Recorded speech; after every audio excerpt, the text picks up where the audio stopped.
안녕하세요. 고급회계 수강생 여러분들. 7장 공동약정 및 관계기업 투자, 오늘 두 번째 시간입니다. 지난 시간에는 공동약정을 공부했죠. 공동약정은 공동영업, 공동기업 두 가지로 구분된다고 이야기했고요. 공동기업에 대한 투자 지분, 그것이 지금 하게 될 관계기업 투자하고 똑같은 회계 처리를 한다는 거예요. 즉 지분법 회계 처리를 하는 건데요. 오늘은 아마 지분법 앞부분에 맛만 보고 끝날 거고요. 이제 그 다음 시간부터 본격적으로 지분법 회계를 할 겁니다. 자, 오늘 관계기업 투자를 보는데, 관계기업은 뭔가? 지난 시간에는 공동기업을 했던 겁니다. 관계기업은 투자자가 유의적인 영향력을 보유하는 기업입니다.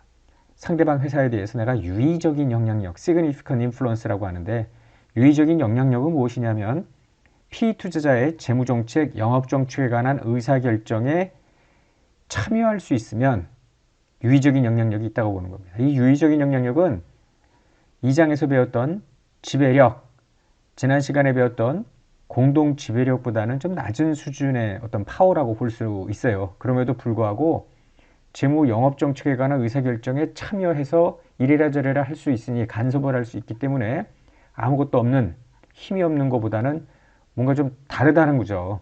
그래서 이 관계기업 투자에 대해서는 앞으로 우리가 보게 될 지분법을 적용하자. 지난 시간에 보았던 공동 지배력을 갖는 공동기업 투자도 똑같습니다.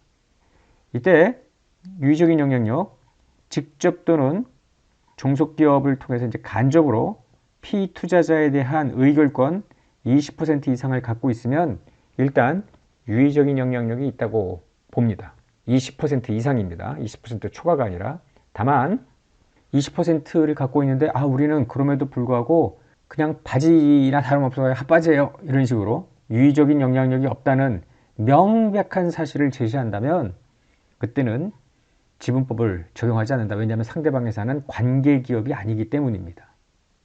한편 의결권의 20% 미만을 갖고 있으면 이때는 유의적인 영향력은 없다고 보는데, 원래는. 그럼에도 불구하고 유의적인 영향력이 있다는 사실을 명백하게 제시할 수 있다면 19%, 18%, 17%여도 유의적인 영향력이 있다고는 사실을 명백하게 제시할 수 있다면 20%가 안 되더라도 지분법을 적용하라, 이런 겁니다. 자, 20% 지분 소유와 관계없이 다음의 경우에는 유의적인 영향력을 보유한다는 것인데, 우리가 이 장에서 지배력을 공부할 때 단순히 50% 초과 의결권만을 본 건 아니었잖아요. 실질적으로 지배하고 있는지 정성적인 여러 가지 요인들을 고려했는데, 관계기업에 대해서 유의적인 영향력을 행사할 수 있느냐라는 것을 판단할 때도 20% 이상이냐 미만이냐, 그렇게 양적 기준 말고도 다음과 같이 질적인 요소들을 고려하라는 것으로 이해하면 되겠죠.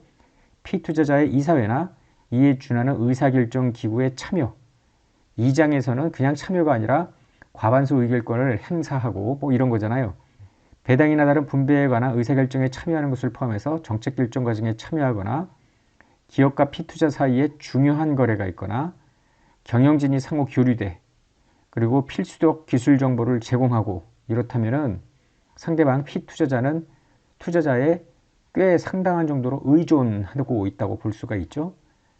그렇다면 투자자는 어느 정도 재무 영업 정책에 관여를 해서 이래라 저래라 할 수 있는, 간섭을 할 수 있는 어떤 힘이 있다고 보기 때문에 일반적인 원가법이나 공정가치법 이런 법을 쓰지 말고 지분법을 쓰라는 거예요. 지분법? 계속 나오는데 지분법은 뭐지? 지분법은 마치 연결을 하는 것과 유사한 효과를 보게 돼요. 나중에 봅니다. 자, 유의적인 영향력 판단, 이 그림을 보고 한번 우리가 생각을 해볼까요? 갑회사가 병회사를 60% 지배하고요, 10% 의뢰사라 지분을 갖고 있는데 병이 다시 15%를 갖고 있습니다. 이 60%는 지배종속관계라고 볼 때, 갑과 병은 한 몸뚱아리라 하는 거예요. 연결실체, 단일실체 아닙니까? 단일실체가 을에다가 모두 25% 지분을 갖고 있기 때문에 우리는 유의적인 영향력 행사 못해요 라는 명백한 증거를 제시하지 않는 한 의뢰사 지분도 갑이 지분법을 적용하라는 것입니다.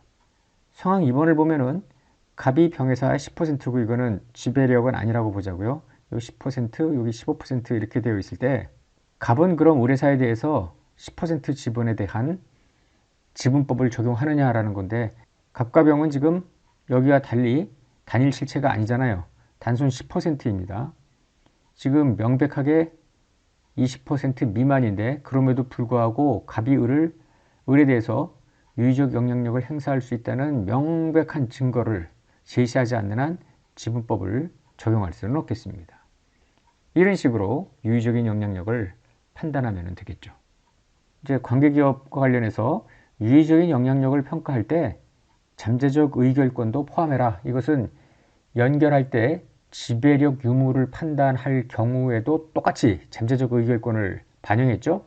즉, 전환 우선주라든지 옵션이라든지 신준수권이라든지 이런 것들이 보통 주식으로 전환이 될 경우에 지금은 유의적 영향력을 행사할 수 있는 정도는 아니지만 이게 행사가 가능하다면 얘기가 달라지잖아요.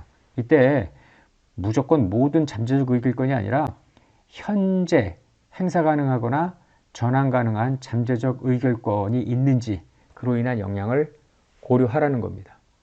그래서 잠재적 의결권에 영향을 미치는 모든 사실과 상황을 검토하되 경영진이 과연 행사할 건가 말 건가 이런 의도나 재무, 능력 같은 것은 고려하지 않는다. 이런 문구는 2장 지배력 판단할 때도 동일하게 있었던 문구입니다. 한편 피투자자 재무정책 영업정책의 의사결정에 참여할 수 있는 능력을 상실할 수 있겠는데요. 그렇다면 유의적인 영향력을 상실한 걸로 보고 더 이상 지분법 적용을 할 수 없겠습니다. 이럴 경우에 소유 지분율 변동에 따라서 즉 절대적인 지분율이 바뀔 수도 있고 상대적인 지분율이 바뀔 수 있습니다. 예를 들면 나는 가만히 주식을 가지고 있었는데 감자가 이루어져. 그러면 나의 지분율이 올라갈 수도 있을 거 아니에요.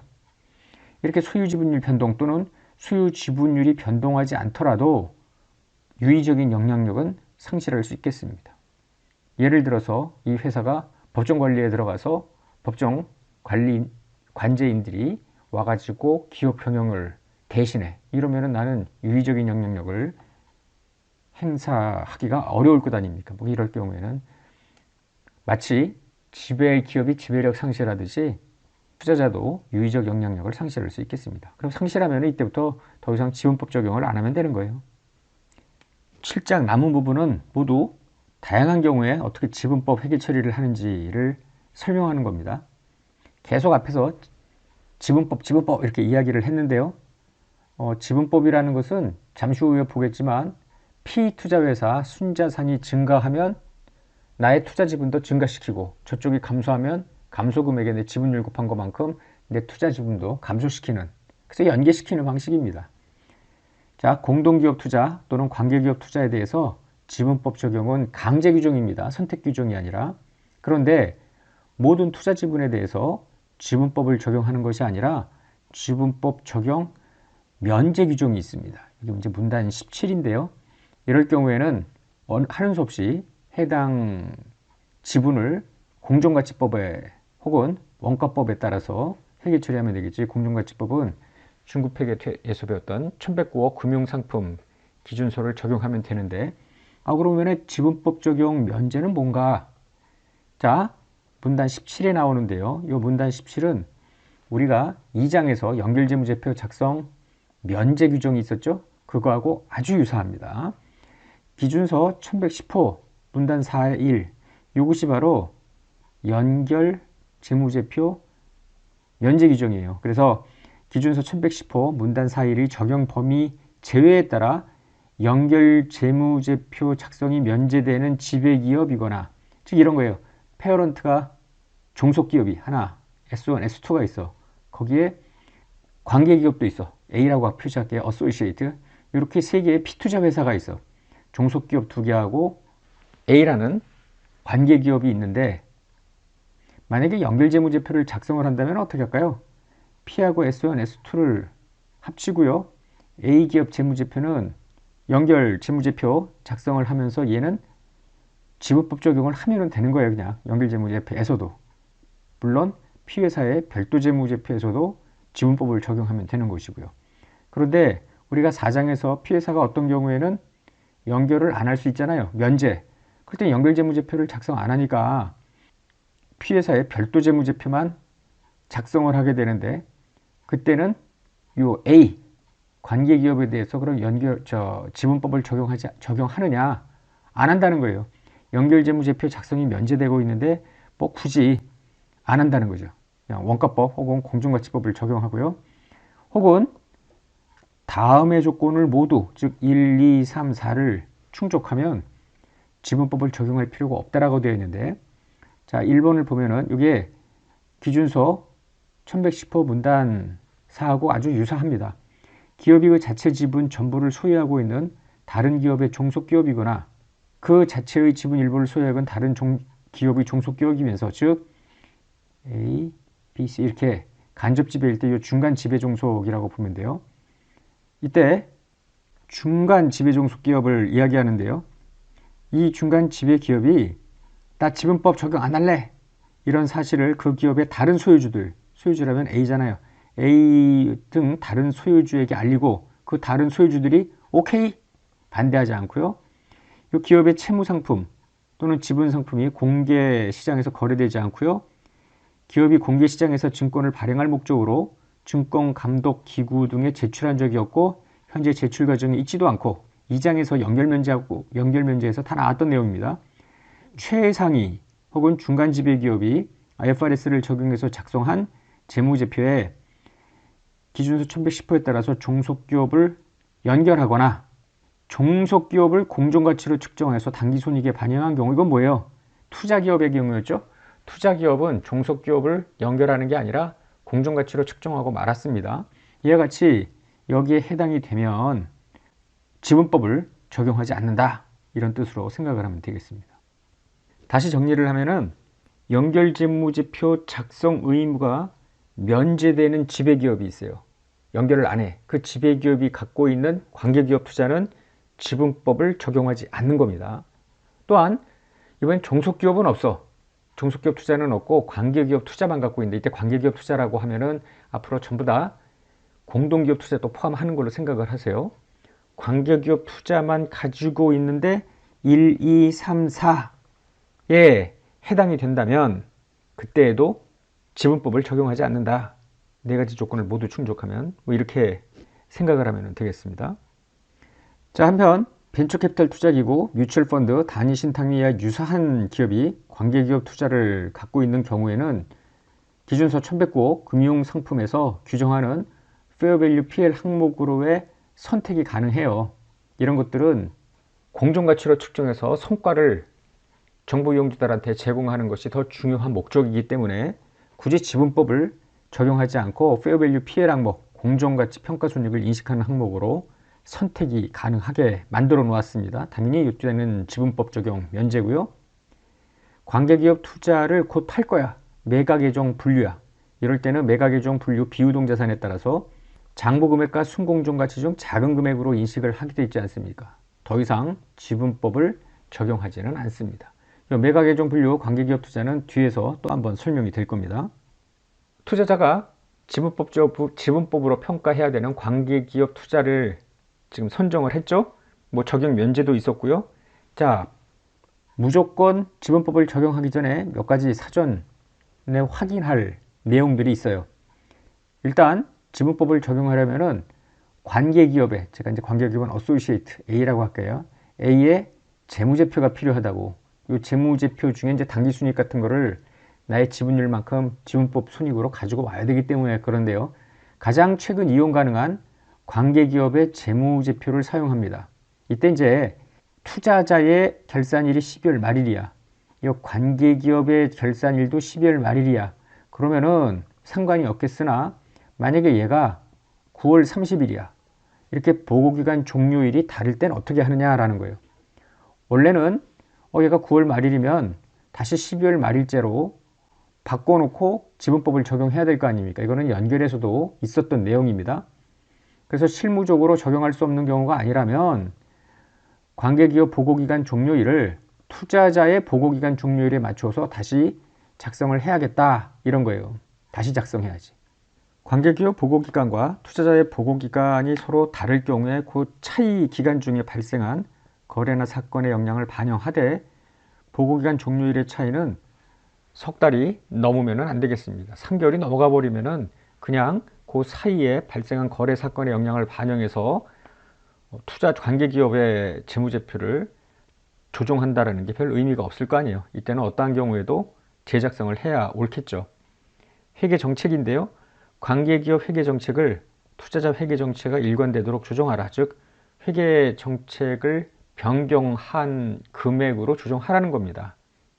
지분법을 적용하기 위해서 매번 지분법 적용할 때마다 관계기업 재무제표를 뜯어 고치는 것이 상당히 곤란한 일이잖아요. 그래서 실무에서는 관계기업이 투자자 회계 정책에 맞도록 개별 실체 입장에서 회계 변경을 하기도 하죠. 652쪽입니다. 자, 이제 본격적으로 지분법 회계 처리를 해보는데요. 먼저 3.3절에서 지분법의 기본적인 회계 처리를 서술하고 있습니다. 자, 지분법. 일단 투자 지분을 살 거 아니에요. 이때 계정은 관계기업 투자고요. 원가로 최초 인식합니다. 원가라는 것은 지급한 대가의 공정가치죠. 100을 주고 샀어. 그럼 100이 최초 인식금액입니다. 이렇게 취득한 다음부터 어떻게 하느냐면은 피투자자 순자산이 늘거나 줄 수 있잖아요. 예를 들어 내가 20%야. 그런 늘어난 금액 또는 줄어든 금액의 20%만큼 관계기업 투자의 장부 금액을 늘리거나 줄입니다. 늘었다 줄었다 늘었다 줄었다 이런 거예요.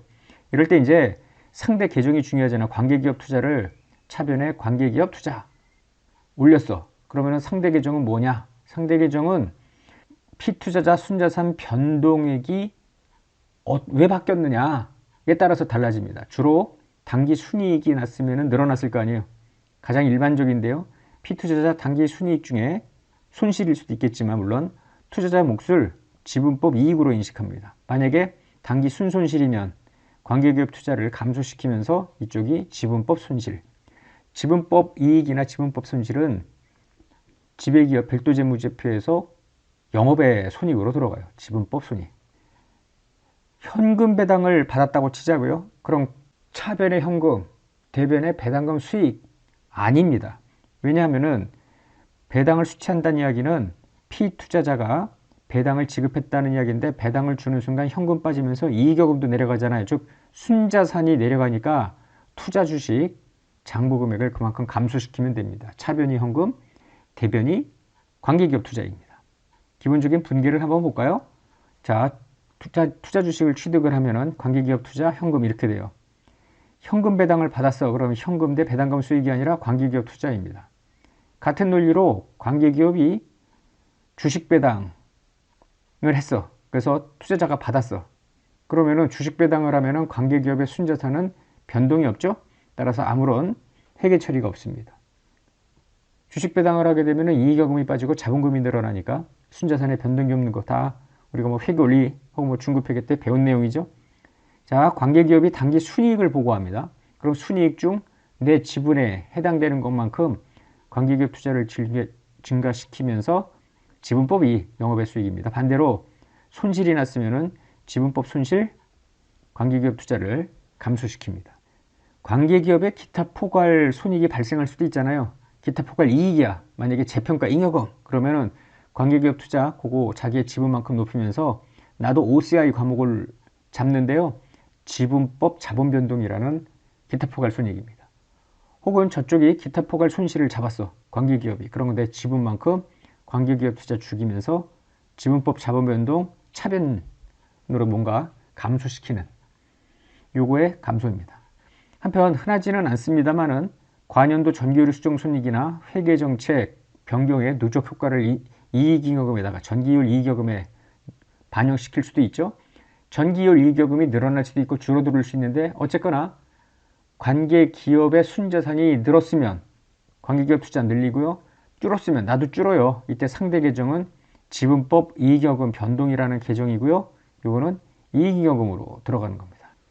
늘고 줄을 때 20%다 뭐 25%다 이렇게 자기의 몫을 곱할 건데요. 이때 지분법 손익을 인식할 땐 잠재적 의결권을 고려하지 말아라 이거예요. 잠재적 의결권은 내가 상대방 회사에 유의적인 영향력을 행사할 수 있나 없나 할 때만 고려하는 거지. 실제 지분법 손익을 계산할 때는 고려하지 않는다. 이거는 지배력을 판단할 때도 마찬가지였어요. 그래서 지배 지분, 비지배 지분 계산할 때는 지금 현재 지분율에 기초해서 계산을 했었죠. 한편 연결실체가 소유하는 관계기업 지분은 연결실체 내에 지배기업과 종속기업이 소유하는 지분의 단순 합산으로 해라. 다른 관계기업이 소유하는 지분은 빼라. 연결재무제표에서는 이런 이야기입니다. 자, 지분법 기본적인 회계처리. 우리가 연결 3장을 한번 보세요. 종속기업 지분을 취득을 할 때 종속기업 순자산의 장부금액과 공정가치가 같으냐 다르냐 이거를 살펴봤습니다. 그리고 취득원가가 얼마냐 종속기업 투자를. 왜냐하면 종속기업 순자산 공정가치에 지배기업 지분율을 곱한 금액보다 더 주고 샀으면 그 차이가 0억권이잖아요. 똑같은 3장에서 했던 논리를 여기도 그대로 적용하는 겁니다. 관계기업 순자산의 장부금액과 공정가치가 동일한 경우부터 먼저 설명을 할게요. 자, 관계기업 취득원가, 예를 들어 관계기업 지분이 20%야. 이거를 뭐 250 주고 샀다고 가정을 해요. 그런데 관계기업 순자산의 공정가치는 장부금액과 같고, 즉 예를 들어 1000이라고 가정합시다. 이때 투자자 지분율 20%를 곱하면은 200인데 50이나 더 줬어. 이게 바로 우리가 3장에서 영업권에 해당되는 거 아닙니까? 즉 1과 2의 차이는 영업권, 반대라면은 이게 더 적어버리면 영가매수 차익인데, 문제는 요 1, 2 이런 차이가 지배력을 취득할 때 나온 게 아니잖아요. 유의적인 영향력 행사기 때문에, 즉 사업 결합은 아니라는 거지. 그렇기 때문에 별도로 분리해서 인식하지는 않고 관계기업 투자 금액에 일부 들어가 있을 뿐입니다. 요 관계기업 투자에 들어가 있는 영업권은 상각 대상도 아니고요. 분리하지도 않으니까 그냥 내버려 두는 건데, 우리는 왜 이 짓을 하냐면은 영가매수 차익이 혹시라도 있는지 없는지를 보기 위해서예요. 왜냐하면 영가매수 차익은 무조건 발생연도 손익에 들어가야 되기 때문에 그렇습니다. 따라서 지분법 손익을 계산을 할 때 요 해의 관계기업 당기순손익의 투자자 지분율을 곱하고요. 이게 기본식인데, 만약에 취득할 때 요 취득원가 속에 만약에 180에 샀어. 그러면은 20만큼 차이가 있을 거 아닙니까? 차이 200짜리인데 180에 샀으면 요거만큼을 당기 지분법 이익에다가 올려놓습니다. 그래서 영가매수 차익은 취득한 회계 기간에만 반영을 하는 건데요. 자, 예를 한번 볼까요? 갑회사는 당기 초에 의뢰사 지분 20%를 취득하여 유의적인 영향력을 행사할 수 있게 되었고요. 당기 초 현재 의뢰사 순자산의 장부 금액은 만 공정가치랑 같대요. 의뢰사의 순이익은 3천이고요. 상호거래는 없다고 봅니다. 내부거래라고 하지는 않습니다. 왜냐하면은 갑과 을은 연결실체를 구성하는 지배종속관계가 아니라 그냥 완전히 남남인데, 단지 유의적인 영향력을 행사할 수 있는 정도의 지분을 갖고 있다, 이런 거기 때문에 둘 간의 거래는 내부거래가 아니라 상호거래라고 합니다.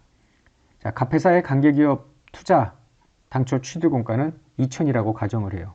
자, 그럼 2천은 제값을 주고 취득한 건가 보시면은 의뢰사 순자산의 장부금의 공정가치는 도합 만이고요. 거기에 20% 2천이니까 정확히 딱 떨어진 금액을 준 거예요. 그래서 뭐 더 주고 덜 주고 한 것도 없다는 거죠. 영업권이나 영가매수 차익 해당액은 없습니다. 그렇기 때문에 지분법 이익은 단순하게 의뢰사 순이익 3천에 0.2, 그래서 600이 지분법 이익입니다. 이거 언제 하는 거예요? 보고기간 말에. 따라서 보고기간 말에 차변의 600만큼 관계기업 투자, 그 다음에 600만큼 지분법 이익, 이런 분계를 하기 때문에 이 결산이 끝나고 난 다음에는 관계기업 투자 기말 잔액은 처음에 2천 주고 샀죠?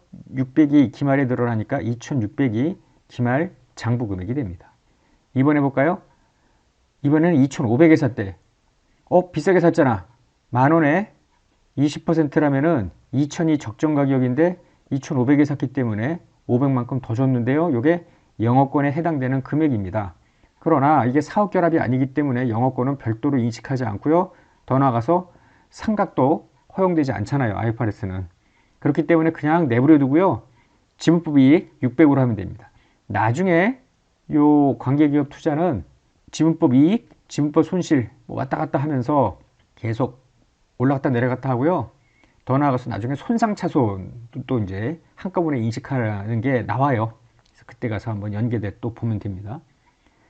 이번에는 관계기업 투자 취득원가가 1,800이래. 싸게 샀어. 적어도 얼마가 적정 가격이냐면은 만에 20% 2,000인데 200만큼 싸게 샀잖아요. 영가 매수 차익입니다. 우리가 지금 얼마나 비싸게 샀느냐 싸게 샀느냐를 보는 이유는 싸게 산 게 혹시 있는지에 초점을 두기 위해죠. 비싸게 샀으면 상관이 없잖아요. 영업권은 상각 대상이 아니고 분리 대상도 아니기 때문에 그렇습니다. 그러니까 영가 매수 차익은 취득한 연도 지분법 이익 계산할 때 반영을 하는 거여서 600이 아니라 800입니다. 앞에서도 이야기했지만 갑이 보유하고 있는 의뢰사 지분이 10%이나 잠재적 의결권이 만약에 10%를 고려해서 유의적 영향력이 있다고 판단했다면은 지분법 소득은 10% 지분에 기초해서 계산을 하는 겁니다. 자, 여기까지 해서 관계기업 순자산의 장부금의 공정가치가 동일한 경우인데요. 다음 시간에는 서로 다른 경우에는 어떻게 하는가? 3장에서도 그렇게 했잖아요. 자, 오늘 했던 거 많이 복습하시기 바랍니다. 끝내겠습니다.